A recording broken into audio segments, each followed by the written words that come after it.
భాగ్యమండి. అవునండి. చల్లని పానీయాలు తీసుకున్నావా?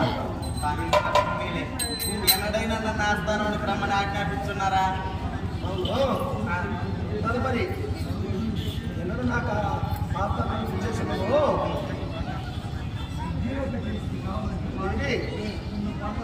కొమ్మని వెన్నడు నాదు కలువ కూటమునకు తను వేలకు మూడు మొదముతోడ కారణమేమో తెప్పగా నాకు మదిలో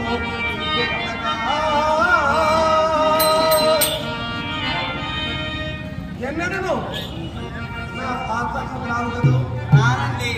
మరి నేను దినమున అలాగలాగా నా ఆత్మ చేశాను. మీరు రమ్మనింది లేదు, ఇది వరకు ఎప్పుడు నేను వచ్చింది లేదు.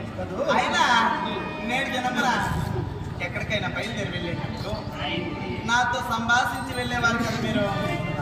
అవును, నేను రాజ్య కార్యాలయం బయలుదేరుతున్నాను. కానీ నీవు రాక నా ఆత్మ చేశాను. అది ఏ కార్యార్థంలో ఉండని తదుపరి చేస్తున్నాను. చేశాను కాబట్టి ముందుగా వేడి కథను తెలిపించు నా ఆస్థానంలో. తదుపరి నీవు ఏ కార్యార్థంలో చేస్తావు తదుపరి చేస్తున్నాను. అలాగే నాన్న. మహామంత్రి మంత్రి